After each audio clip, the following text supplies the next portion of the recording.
ครับ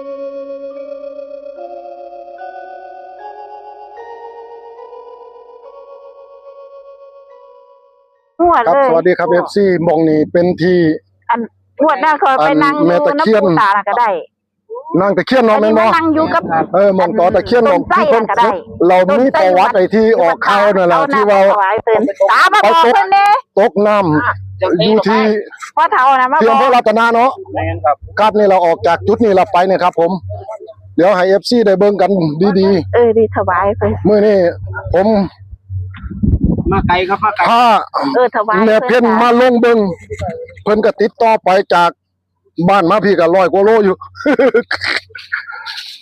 ติดตามกันเบิ่งเดี๋ยว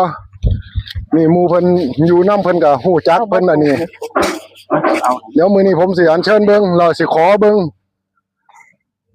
นายมาเบิ่งเอา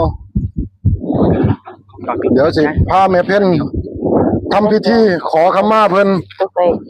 สิ่งศักดิ์สิทธิ์อยู่ในนี่หยุดเจ็บตอนี่แหละครับออกจากสถานที่นี่แหละในสาแห่งนี้แม่นบ่พอ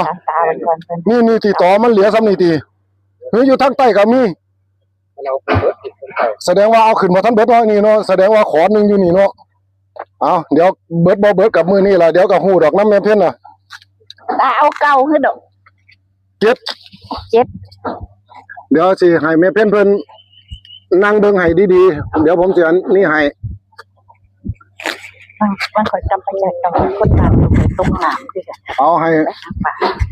10 บ้าน25 บ้านหรือเอาให้ตรงๆทำนั่งกำกับอยู่นี่เด้เขาจุดธูปเอานี่เด้เอาจุดธูปขึ้นเปิดน้ำให้เพิ่นเด้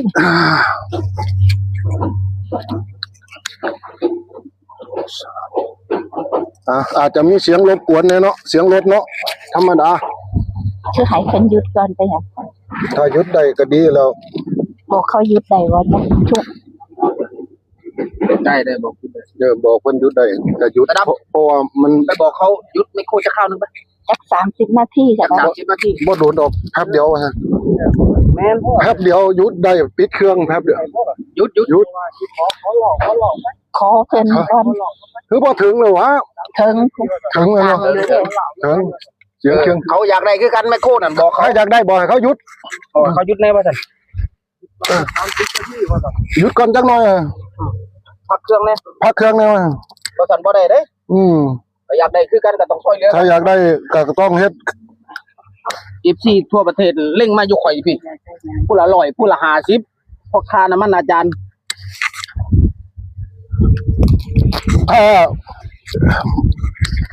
เดี๋ยวสิอันนี้ฟังดอกเจ้าต้องประสานอยู่ข่อยพี่จังพี่เจริญเจ้าแกข่อยเสียนะพ่อจะเก็บจะมือไอ้แม่เพิ่นนั่งเอาน้ำพอใส่ท้องได้นี่295ไปนั่งอยู่พุ่นได้594โอ้ยหมุนมีที่ต่างกันอยู่499594อยู่บัดนี้ล่างมาอยู่ขอนแก่นห้องบอก9562เข้าบัดมือนี่ปุ้ยแต่ละน้ำหอมเฮานี่สิใส่ขวดน้ำหอมเอาตัดพูดนะเอาอันนั้นมาอันนี้ก่อนก็ได้ตัวผู้เพิ่นปกปักรักษาแม่น้ำเทียนอยู่นี่ก็ดีลูกหลานเอาให้เพิ่นใส่น้ำหอมบ่เป็นหยังดอกเดี๋ยวสลิดเอานะสลัดเอาเลยบ่นี่ก็ดีลูกหลานมาขอโชคขอลาภนำมาให้เพิ่นขอได้มาเข้ามากายจังไหนก็ให้แม่เพิ่นเห็นเด้อให้ออกปากกับแม่เพิ่นขอให้แม่เพิ่นสลัดเอาเลยเนาะถ้าอยากได้หยังก็บอกออกปากบอกโลดอยากอยู่อยากกินแนวไหนถ้ามันถือมาเขาก็สิเอามาให้อยู่ให้กินแต่ว่าถ้าบ่ถือก็อย่าว่าเด้ออย่าว่าลูกหลานบ่แม่นลูกหลานมาโบนมากล่าวคือลูกหลานมาขอเนาะแม่นบ่แม่นครับลูกหลานมาขอถ้าถืออยากได้หยังก็ให้บอกออกปากบอกมาได้นี่ล่ะอยากไปอยู่ไสก็ให้ออกปากบอกซื้อจังไหนก็ให้ออกเอานี่ลูกหลานขอสมมาสมมาเนาะมานี่ลูกหลานขอสมมาสมมาเด้อนี่เอาแบบนั้นเลยตินี่เด้อลูกหลานสลิดน้ำหอมให้ล้างมือล้างตีนไถให้โอ้นั่นไฟใหม่นี่เด้อ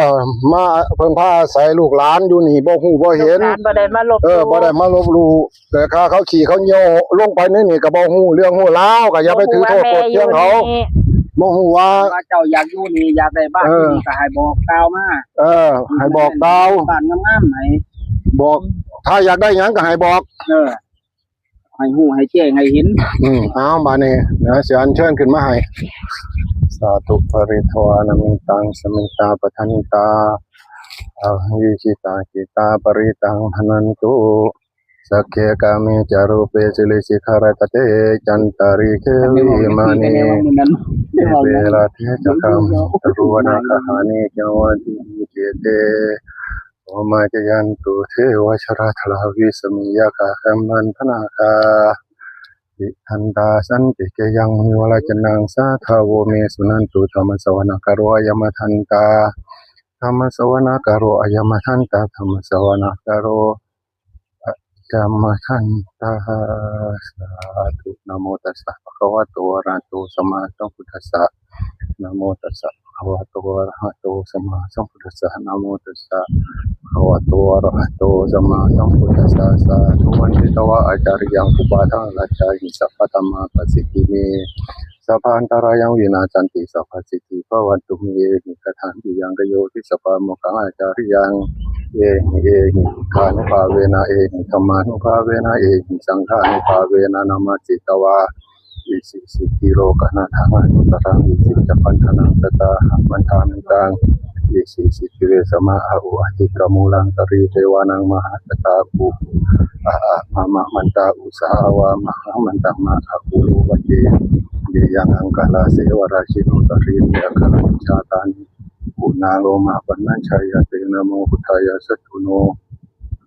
พุทโธองค์การภิกษุนาทังอุปนานังธรรมะสัพพตินามังอติตัมเปสุอคโต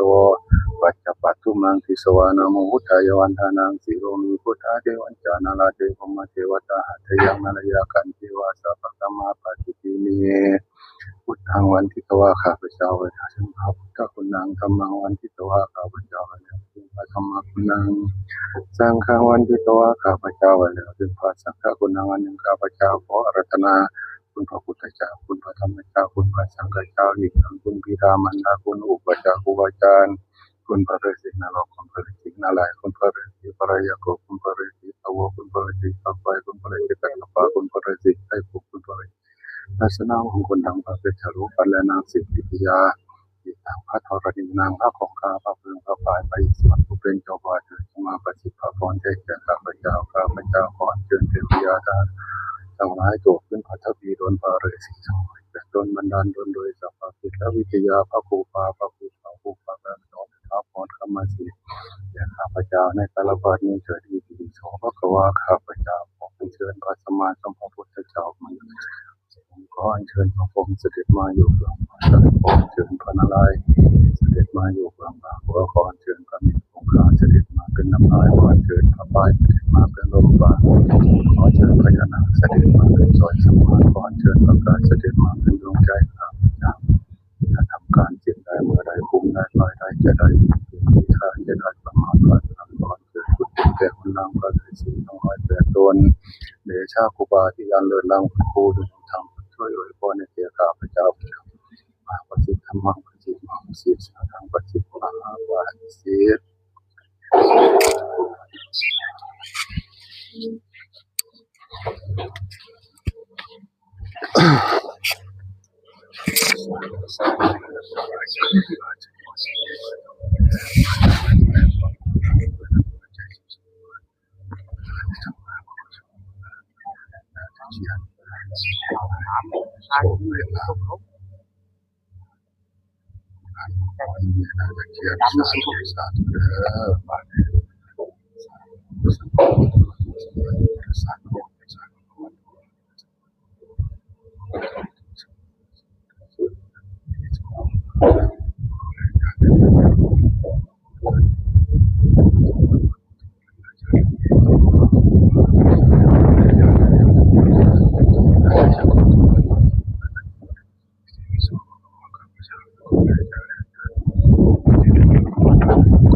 สาธุสาธุสาธุเด้อนิมนต์เด้อบาดนี้แม่นั่งเอ้ยเอาขอให้สมความมุ่งมั่นปรารถนาลูกหลานเด้อเออเอออยากได้หยังมีหยังแนวไหนก็บอกคนไหนก็ขี้เกียจแต่เลยไปมา ลูกหลานเขามาเฮ็ดเวียกเฮ็ดงานอยู่นี่มันผิดมันถูกแนวไหนก็บอกเขาเขียนเนาะ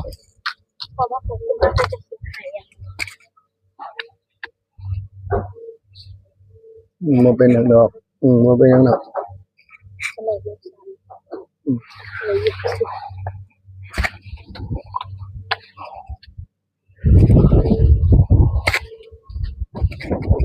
เป็นข้ออย่าง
มาบอกมาอะไรตัวไหนก็บอกมา ฟังเด้อ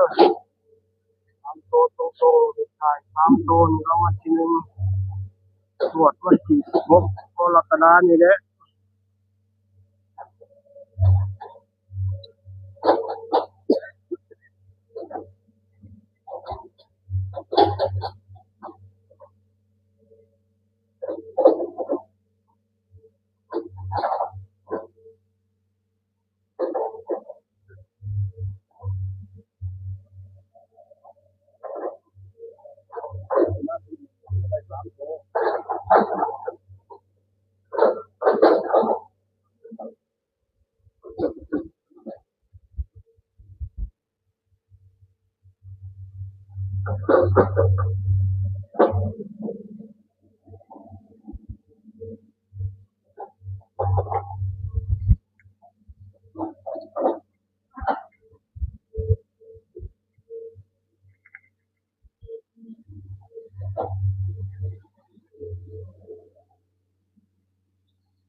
เล่นขึ้นมาเด้อแม่เอ้ย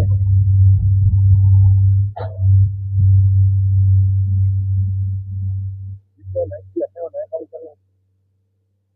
จะติดรอเศร้าก็ดีนะ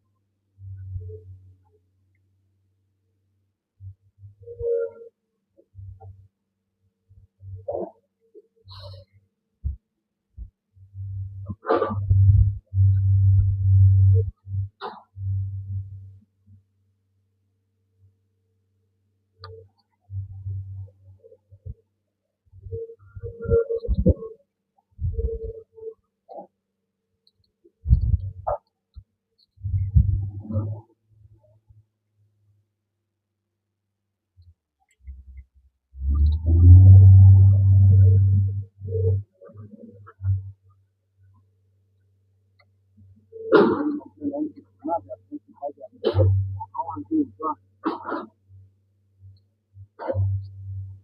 เศร้าทำไม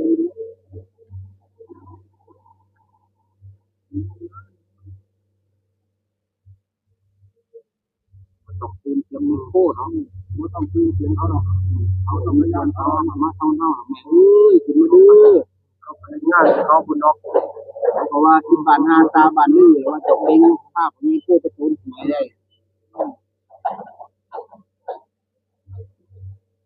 906บ่ได้ยินได้แม่ว่าจะได้นอ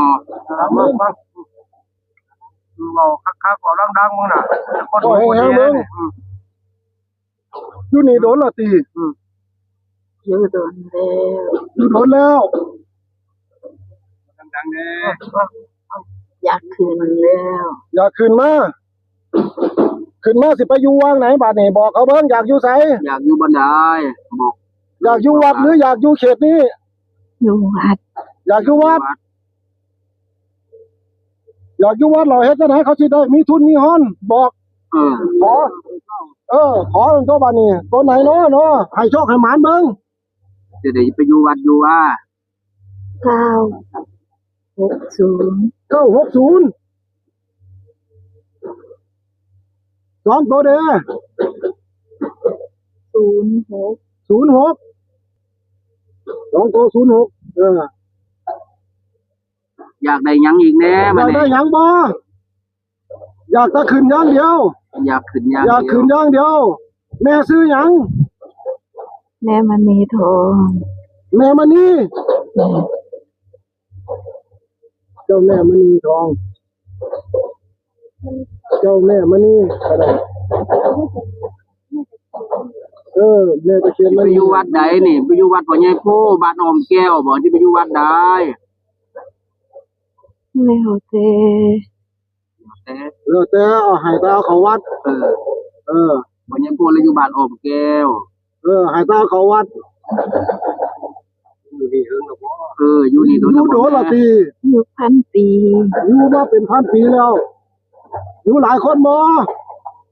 อยู่กับน้องสาว อยู่กับน้องสาว อยู่กับน้องสาวชื่อว่าเจ้าไหนเนาะก็สิได้เอิ้นหาเบิดทุกคนตัว เวลาพาไป เออ บ่ได้ยินเลยบอกดังได้มียัง บอกแห้งๆบ่ต้องย่านบ่ต้องอันนี้ดอก ลูกหลานบ่ได้มาคมบ่ได้มาอีหยังดอกบ่ได้มาบังคับ ลูกหลานมาขอ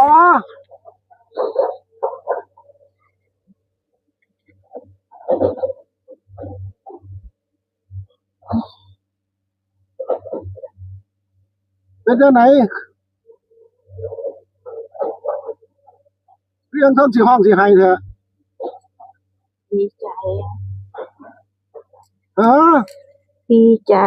ดีใจที่ได้ไปนี่ดีใจแม่นบ่โอ้สาธุให้แม่นๆเด้อ ขอให้แม่นๆนะถ้าถึกมาเขาก็มาเอาให้ขึ้นให้เท่าละ สิพา เขา ไป ก็ อยู่ ยัง วัด สิมีทุน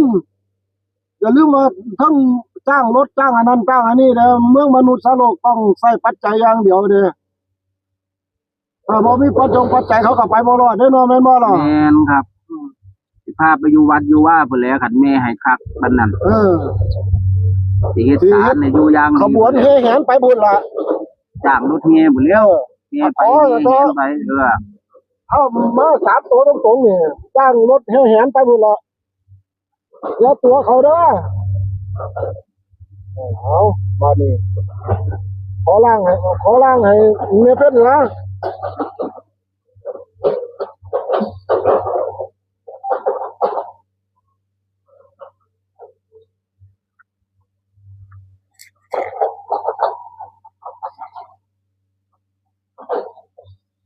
เป็นจังไดวะ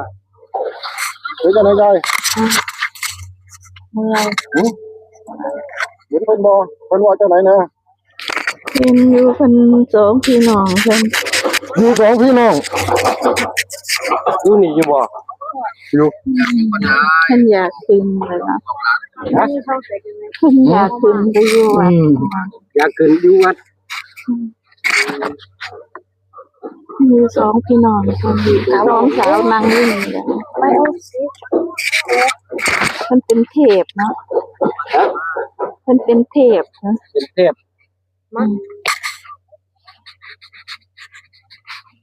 แต่บ่ฮู้เพิ่น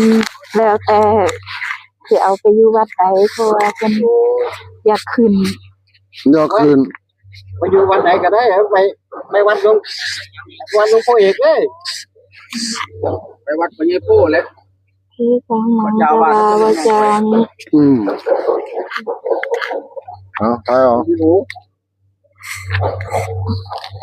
จะมีสำเร็จตัวเล็กเนาะครับบุญเอาให้ FC เขาได้เบิ่งดูบ่นี่ เนี่ยเด้อ ให้ขอให้แม่นๆเด้อแม่เด้อ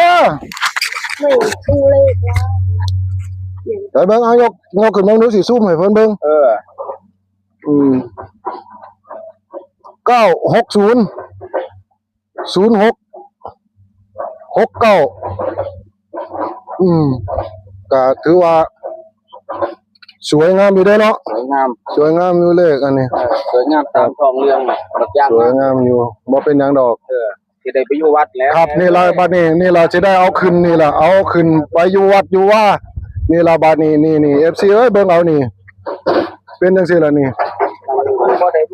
ทำนี่ได้เพราะว่าคันไปอยู่วัดเฮาต้องเอาขึ้นกว่านี้ เอาขึ้นเบิดแล้วเอาขึ้นมาเบิดทุกเงาแล้วครับเอาหุ่นเอาขึ้นมาให้เบิดเลย จ้างแม่โคก็มาขุดอีก แม่โคเขาต้องเอาขึ้นเบิดน่ะเคลียร์ขึ้นให้เบิดน่ะ เดี๋ยวสิโทรหาเจ้าอาวาสบ้านอ้อมแก้วเพราะว่าพญาปู่แล้วอยู่บ้านนั่น โอ้ไอ้เฒ่าผู้เพิ่นขับรถไปโตนน่ะ แล้วอยู่บ้านอ้อมแก้ว โอ้เนาะ ไปบ่ ก็ได้ยินแต่ข่าวในโทรทัศน์แล้วเนาะ บ้านเล่าคือจะคือบ่ เห็นแต่ออกข่าวในโทรทัศน์แต่ว่าเลยบ่เห็นนะบ่ได้ อ้อมแก้วเขาแยกจะเป็น อ้าว แยกจะเป็นหัวหน้าเป็นบ่จ้างขับรถมาแยกจะเป็นไม่บ้านน้องขอนเลี้ยวไปบ้าน โอ้ ชนะเจ้า ครับ เข้าไปในใต้เอาไป อ้าวบาดนี้ครับผมFC บาดนี้ท้ายสุดนี่ก็ขอให้ FC จง สิเอาขึ้น มีโชคมีหมานำกันสุขสุขคนเด้อ แม่น ครับ ตาปวดตาพร้อมปวดตาเกือบไม่ ความเจ็บใจได้ความไข้ใจมีขอให้เจริญกันสุขผู้สุขคนให้มีโชคมีหมานสาธุสาธุสวัสดีครับ เออ ของแล้ว